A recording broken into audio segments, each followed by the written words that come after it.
Ziarah ahya wal amwat. Sebelum perjalanan dimulai, kita baca doa dulu. Langsung diikutin. Bismillahirrahmanirrahim. Bismillahirrahmanirrahim. Allahu Akbar. Allahu Akbar. Allahu Akbar. Allahu Akbar. Allahu Akbar. Allahu Akbar. Subhanalladzi. Subhanalladzi. Sakhkhara hadza. Sakhkhara lana hadza. Wa kunna. Wa kunna. Lahu muqrinin. Lahu muqrinin. Wa inna. Ala rabbina. Munqalibun. Allahumma la ilaha illa huwal hayyul qayyum.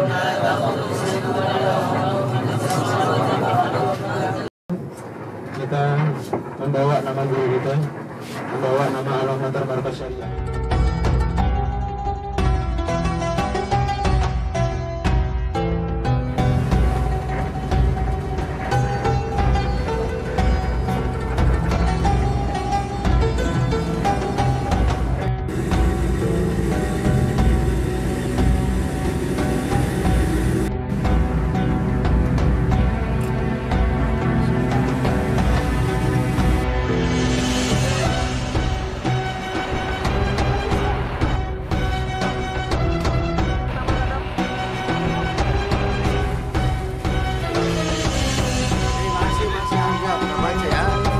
Siapa ya?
طلبناكم سلام الله يا سلام من الرحمن يغشاكم رحبونا واعطونا عطاياكم هداياكم سلام الله يا سلام من الرحمن يغشاكم سلام الله يا سلام من الرحمن يغشاكم سعدنا إذ أتيناكم وفزنا حين زرناكم سلام الله يا سلام من الرحمن يغشاكم سلام الله حياكم وعين الله ترعاكم سلام الله يا سلام من الرحمن يغشاكم السلام عليكم السلام عليكم صلوات ربنا عليكم صلوات ربنا عليكم ومغفرة ربنا عليكم ومغفرة ربنا عليكم ورحمة ربنا عليكم ورحمة ربنا عليكم ورضوان ربنا عليكم ورضوان ربنا عليكم بسم الله الرحمن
والمؤمنين أستغفر الله الحمد لله الحمد بعد الرضا صل وسلم على سيدنا محمد في الأولين وصل وسلم على سيدنا محمد في الآخرين وسلم على سيدنا محمد في كل وقت وحين ذريته وآل بيته خصوصا إلى إمام المحجر أحمد بن عيسى على من والحبيب محمد زيد بن حسين شهاب اللهم احفظه حفظا جميلا نصرا عزيزا اللهم أهلك أعداءه وأعداء الدين اللهم شتت شمله بالله العظيم وبركات شريف هداية الله وبركات شريف هداية الله اللهم وفقنا للنجاة والفلاح والاستقامة شريف هداية الله dikenal dengan Sunan Gunung Jati, mana kita hadir di sini tidak lain bukan untuk mengambil barakah dan kita bertawassul di barakatihi dengan keberkahan beliau wa man dufina man haulahu, mudah-mudahan menjadi wasilah, menjadi sebab Allah Subhanahu wa taala berikan kemenangan untuk bangsa. Amin. Berikan kemenangan untuk seluruh pejuang Islam. Amin. Berikan kekuatan untuk umat Islam. Amin. Mudah-mudahan dengan keberkahan beliau sebagaimana sejarah membuktikan kehadiran Sunan Gunung Jati Syarif Hidayatullah yang mengalir dalam tubuhnya darah Rasulullah SAW. Hanya tadi saat kita datang kita baca salamullah ya sadar, karena beliau min ahilah dari keturunannya Rasulullah SAW yang menjadi sebab daripada perjuangan bangsa Indonesia di dalam mengusir penjajah. Bagaimana gigihnya beliau di dalam menyatukan daripada kekuatan Islam, mengusir daripada musuh-musuh Islam yang menggerogoti kekuatan Islam, di mana Syarif Hidayatullah merupakan salah satu seorang pemuda yang gigih dalam menuntut ilmu, yang gigih dalam mencari ilmu, yang mana Syarif Hidayatullah sejak umur 20 tahun setelah dia mengaji di dalam sejarah dia punya kakek, dia melanjutkan pendidikannya ke Mekah, dia melanjutkan pendidikannya ke Madinah, dia berguru dengan guru besar, salah satu guru terbesar yang beliau mengaji bersamanya yaitu Syekh Atha'illah As-Sakandari, salah satu murid yang bersama dengan Imam Al-Busiri, murid daripada Al-Nufsi, yang merupakan salah satu pembesar daripada ulama tariqah Sufi. Kepulangan beliau dari negeri setelah beliau menuntut ilmu, beliau kembali untuk khidmah untuk negerinya. Dia khidmah untuk menolong agama Allah. Dia khidmah untuk meninggikan derajat daripada derajat umat Islam. Dia bekerja sama dengan seluruh para dewan mubalik yang kita kenal, dengan dewan mubalik yang dikenal dengan Wali Songo yang diketuai oleh Sunan Ampel. Kemudian mendapatkan perintah mandat untuk membuat kesultanan di bawah Kesultanan Demak, yaitu Kesultanan Cirebon, di mana satu Kesultanan Demak menjadi kekuatan yang begitu luar biasa di Demak, di Jawa saat itu, saudara. Sehingga saat itu ada kerajaan-kerajaan Hindu yang saat itu ada, yaitu kerajaan Pakuan, kemudian kerajaan yang juga dibantu oleh kerajaan Portugis, sehingga terjadi pertempuran besar karena negeri daerah Cirebon ini daerah pesisir yang merupakan daerah strategis, daerah yang begitu luar biasa. Singkat cerita, kerajaan Pakuan ini meminta bantuan daripada kerajaan Portugis untuk mengalahkan kekuatan kerajaan Demak. Tapi alhamdulillah, biiznillah, dengan tekad yang kuat, dengan semangat jihad fisabilillah, dengan semangat memperoleh syahadah yang begitu luar biasa, sehingga kekuatan Portugis yang begitu luar biasa mampu dikalahkan oleh kekuatan Islam. Kerajaan Demak, Kesultanan Cirebon yang dipimpin oleh Syarif Hidayatullah, yang dipimpin oleh Sunan Gunung Jati, mengorbankan semangat jihad, dan alhamdulillah dengan keberkahan daripada perjuangan tersebut mengusir daripada kerajaan Portugis, mengusir dan memberikan kemenangan mutlak hingga kerajaan Pakuan saat itu diberikan opsi 3 oleh beliau. Diberikan opsi yang pertama, jika para pangeran, jika para putri-putri dia ingin tetap berada di Kesultanan Cirebon, maka atau di ibu kota Pakuan saat itu, maka syaratnya dia masuk Islam dalam keadaan sukarela. Maka dia akan tetap dengan kemuliaannya, dia tetap akan menjadi seorang pangeran, dia tetap menjadi seorang putri. Kemudian pilihan yang kedua, jika dia tidak mau masuk Islam secara sukarela, maka dia bisa untuk keluar dari kota Pakuan, untuk dia meninggalkan dengan tetap dengan keagamaannya. Hingga itulah yang menjadi cikal bakal adanya kelompok Baduy Adapun sekelompok bagian besar para elit daripada kerajaan Pakuan saat itu memilih untuk masuk Islam. Kemudian opsi yang ketiga yang tidak dipilihkan oleh beliau, tetapi ini diambil oleh salah satu daripada kelompok. Dia memilih, dia ingin tetap ada di kota Pakuan dengan agamanya. Dia tidak mau keluar daripada kesultanan. Dia tetap mau dalam ibu kota tersebut, dan di situ keluar karomah beliau. Karomah beliau menghilangkan daripada kerajaan, menghilangkan istana. Sampai arkeolog Belanda melakukan penelitian, mencari tahu penelitian yang ada tersebut, tidak ada asar sedikit pun bekas-bekas adanya bangunan. Itu salah satu karomah keberkahan. Ketika seorang istiqamah di dalam membela Allah, istiqamah memegang syariat Allah, maka Allah akan menunjukkan berbagai macam kekuasaannya yang tidak pernah terbayangkan oleh akal, yang tidak terbesit sedikit pun dalam akal kalau itu mampu untuk bisa terjadi. Dan hasil penelitian itu dikemukakan oleh arkeolog Belanda. Dan karomah beliau begitu banyak. Salah satunya dia menguasai 99 bahasa. Karena pesisir Cirebon ini banyak dihadiri oleh banyak kalangan. Beliau menguasai 99 bahasa. Beliau juga menguasai ilmu kedokteran. Beliau juga menguasai berbagai ilmu. Yang lain nggak bukan. Kunci pertama yang beliau lakukan karena mahabbah kepada Allah, cinta kepada Allah, cinta kepada Rasulullah, dan keinginannya dalam membela Allah Subhanahu wa Ta'ala. Mudah-mudahan hadirnya kita dalam tempat ini menjadi sebab mendapatkan madat keberkahan dari beliau, mendapatkan rasa kita cinta kepada Allah, cinta kepada Rasulullah, untuk senantiasa bela Allah, senantiasa bela Rasulullah, dan mudah-mudahan ini menjadi keberkahan untuk imam besar kita Nabi Muhammad SAW. Ya Allah berikan kemenangan untuk imam besar. Hasil kasasi yang ada mudah-mudahan imam besar diberikan kebebasan. Amin. Menjadi wasilah untuk kembali berkumpul bersama kita. Amin ya rabbal alamin.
قصدناكم طلبناكم سلام الله يا سادة من الرحمن يغشاكم تعينونا تغيثونا بهمتكم وجدواكم سلام الله يا سادة من الرحمن يغشاكم فلا خيبتم ظني فحاشاكم وحاشاكم سلام الله يا سادة من الرحمن يغشاكم لا إله إلا الله يا لا إله إلا الله لا إله إلا الله لا إله إلا الله اغفر لمن قال لا إله إلا الله لمن قال لا إله إلا الله واحشرنا في زمرة من قال لا إله إلا الله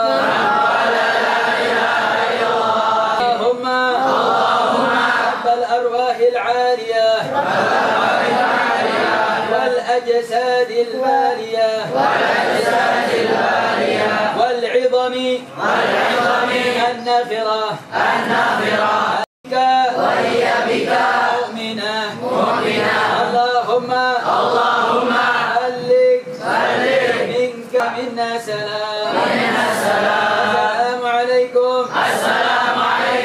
يا دار قوم مؤمنين أتاكم ما توعدون غدا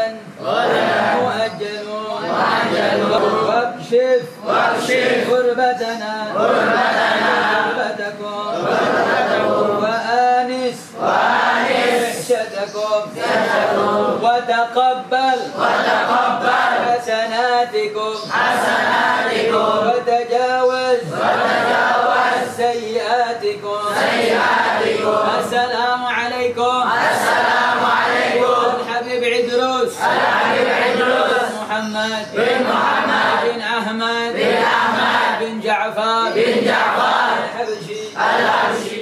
قل هو الله أحد الله الصمد لم يلد ولم يولد ولم يكن له كفوا أحد. بسم الله الرحمن الرحيم. قل هو الله أحد الله الصمد لم يلد ولم يولد ولم يكن له كفوا أحد.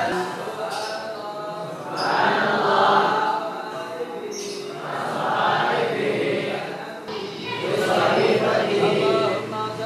اللهم صل على سيدنا محمد وعلى آله سيدنا محمد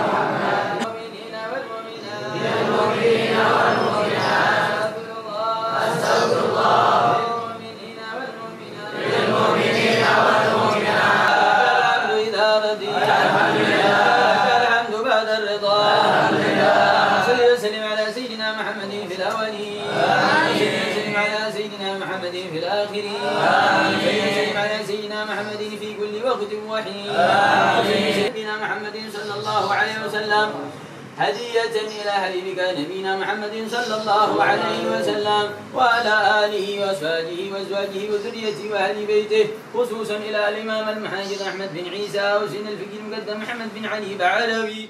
Beliau adalah seorang mubalik, seorang dai yang punya jasa besar di dalam berdakwah di kota Cirebon setelah Sunan Gunung Jati, setelah Syarif Hidayat. Beliau luar biasa menghabiskan waktunya, menghabiskan hidupnya di dalam berdakwah sampai-sampai beliau hijrah dari kota Tarim, dari Hadramaut, meninggalkan sanak keluarganya untuk dakwah di tanah Jawa. Beliau luar biasa. Salah satu buah daripada perjuangan itu, beliau punya anak Habib Muhammad bin Idrus, wali kabir, alim min ulama al-kibar, yang dimakamkan di dekat Sunan Ampel di Surabaya. Beliau ayah daripada Habib Muhammad bin Idrus. Beliau juga menantu daripada sahibul kitab Safinatun Najah. Beliau adalah yang pertama kali mencetuskan adanya peringatan haul yang belum pernah ada di seluruh penjuru dunia. Beliau pertama kali mencetuskan hingga akhirnya menjadi amal jariah buat beliau, dan sehingga menjadi satu amalan yang rutinitas dikerjakan di seluruh dunia, bukan hanya ada di Indonesia. Alhamdulillah, dengan keberkahan ziarah ini mudah-mudahan kita memiliki semangat dakwah yang luar biasa, menjalankan segala apa yang dimiliki li ajlillah wa fillah wa alallah. Mudah-mudahan dengan keberkahan Habib Idrus Al-Habsyi kita menjadi orang-orang yang bermanfaat untuk Allah dan Rasulnya. Terus kita niatkan dewa ini mutawasilan bihi wa bi barakatihi sallallahu alaihi wasallam untuk membesar Al-Habib Muhammad yang juga merupakan salah satu contoh di masa saat ini yang menghabiskan hidupnya untuk dakwah fisabilillah, untuk hisbah, untuk jihad fisabilillah, sehingga itu menjadi motivasi buat kita. Mudah-mudahan keberkahan beliau, mudah-mudahan Imam Besar bisa lagi dakwah. Mudah-mudahan keberkahan Sahibul Madah kita mendapatkan keberkahan, dan keberkahan itu kita niatkan mudah-mudahan kata si Imam Besar Allah berikan kemenangan. Amin. Amin. Dan seluruh para pejuang yang sedang di bawah ini. Amin ya Rabbal alamin.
insya Allah kedepannya kalian dapat sebagian di antara kalian. Syukur semuanya bisa berangkat semua. Bisa kuliah di Hadramut, bisa kuliah di Dari, bisa kuliah di Universitas Al-Mahram. Ya, karena apa? Sekarang ini zaman sekarang ini sangat perlu ya untuk memperdalam ilmu. Karena yang namanya berjuang bukan hanya di jalan saja, tidak, tapi dari secara ilmu juga kalian harus berjuang. Kalian harus memiliki ilmu yang mumpuni. Kalian harus memiliki titel yang tinggi. Kalian harus masuk ke semua lini di pemerintahan dan lain sebagainya. Karena kalau kalian tidak bisa masuk, mereka yang memegang kendali, maka mereka yang akan merusak kita, merusak agama Allah. Tetapi kalau kalian berada di lini-lini tersebut, ya di semua jabatan yang ada di negara kita ini, kita bisa mewarnai dan bisa menjadikan Indonesia ini Indonesia yang betul-betul mengamalkan syariah baginda Nabi Muhammad SAW. Mungkin itu yang dapat kami sampaikan. Mohon maaf dan mohon doanya juga dari antum semua, karena thalabatul ilm insya Allah doanya dijawab oleh Allah Subhanahu wa Ta'ala. Dan kalian sekarang datang untuk ziarah luar biasa, ziaratul amwat para aulia, ya, Syarif Hidayatullah Habib Idrus bin Muhammad bin Idrus Al-Habsyi yang tadi kalian sudah ziarahi. Itu luar biasa. Beliau seorang wali yang mastur, ya. Beliau wali yang menyembunyikan kewaliannya. Ya, padahal anaknya beliau ini wali luar biasa, Habib Muhammad bin Idrus. Habib Muhammad bin Idrus Al-Habsyi adalah Habib yang menyebarkan Maulid Al-Habsyi di Indonesia. Itu putra beliau. Ya, putra beliau yang membawa itu. Sedangkan beliau mastur, kuburannya aja di situ, kecil. Ya, bahkan dulu waktu saya pertama masuk ke Cirebon, jarang orang yang tahu itu kuburan Habib Idrus. Jarang yang tahu. Dulu waktu saya pertama di Cirebon ini, itu masyarakat setempat itu belum ditutup, belum ada atapnya dulu itu. Itu masyarakat lempar pakaian kotor, bikin jemuran. Jadi dianggap kuburan-kuburan biasa, kuburan-kuburan tua.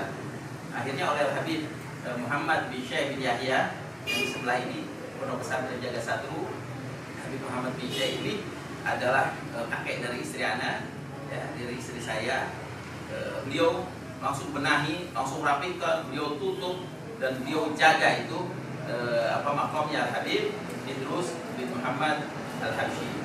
Bisa hanya amar ma'ruf saja, nggak bisa hanya nahi mungkar saja, tapi semuanya harus berjalan dengan baik. Nah, semua yang kita lakukan itu tidak luput dari ilmu. Kita harus belajar, jangan sampai salah. Ketika kita amar ma'ruf juga ada aturannya. Ya, jangan hanya ikut-ikutan, kita tidak tahu nanti. Ya, tidak tahu dasar hukumnya. Ya, kita harus mengerti, harus mempelajarinya dengan ilmu. Ya, ilmu itu harus dicari. Ya, kalian usia kalian ini adalah usia yang sangat cemerlang sekali untuk menuntut ilmu. Jangan kalian sia-siakan. Jangan kalian gadaikan waktu kalian. Jangan kalian gadaikan masa depan kalian kepada kawan-kawan kalian. Maksudnya apa? Ketika kawan kalian ini malas, jangan ikut malas. Karena nanti yang akan memetik buahnya kalian sendiri, bukan kawan kalian. Ada sebagian santri yang mengikuti temannya. Temannya mondok, ikut mondok. Temannya malas, ikut malas. Temannya nggak rajin, ikut rajin. Ya, ada yang seperti itu. Teman saya juga nggak ke masjid. Teman saya juga terlambat, ikut. Jangan, yang buruk-buruk jangan kita ikuti. Ya, jangan kita ikuti. Karena apa? Karena yang akan memikul nanti keburukan tersebut kita sendiri. Ya, ketika kita tidak sukses, kita tidak berhasil, kita yang akan rugi. Ya, tetapi kalau hal-hal yang positif, silahkan cari teman-teman kalian yang akan membawa kalian ke arah positif. Dengan Imamuna Habib Muhammad Rizik bin Syihab. Jadi beliau, Habib Rizik, setiap datang ke Cirebon pasti datang ke sini.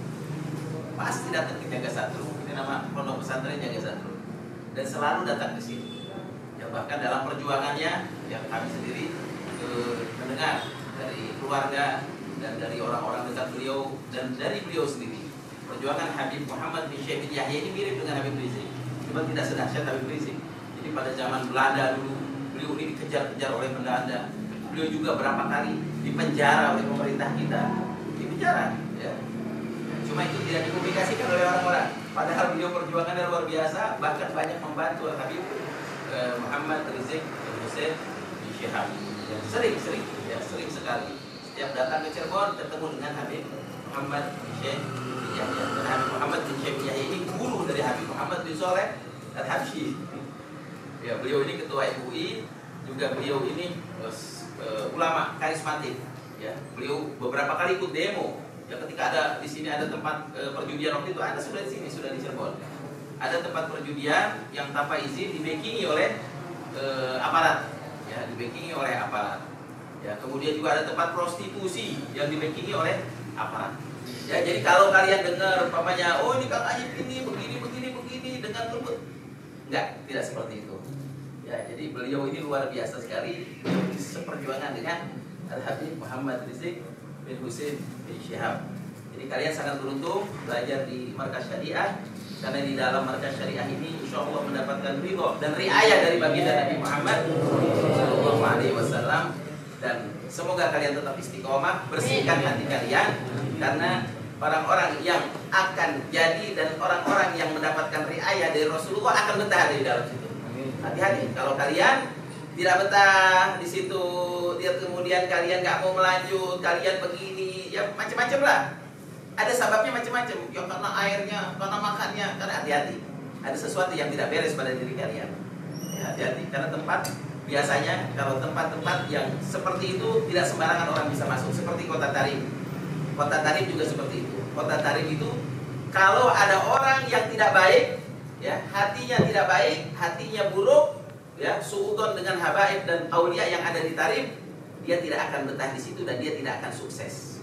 Seandainya dia sukses, naudzubillah, dia sukses tetapi dia melenceng dari ajaran yang telah diajarkan para ulama dan salaf yang ada di sana. Ya, maka dari itu bersihkan hati kalian.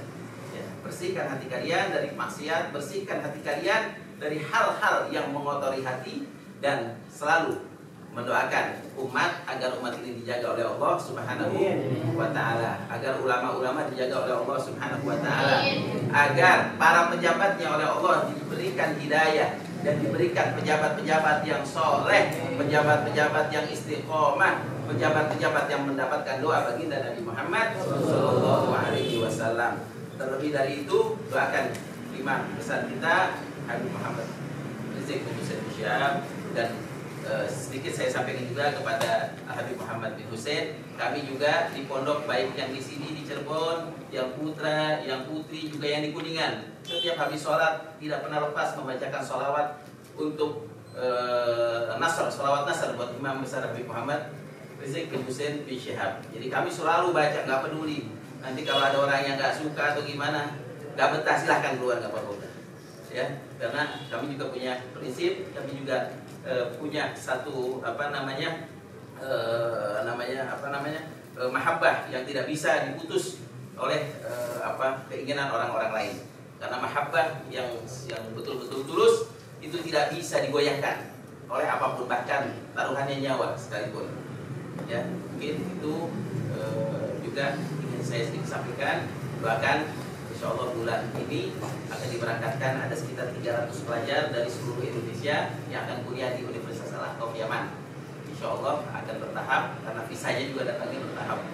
Ya, jadi insyaallah nanti kalian insyaallah beberapa tahun ke depan saya ingin melihat nama-nama kalian juga ada di sana. Amin. Ya. Wassalamualaikum warahmatullahi wabarakatuh.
Muhammad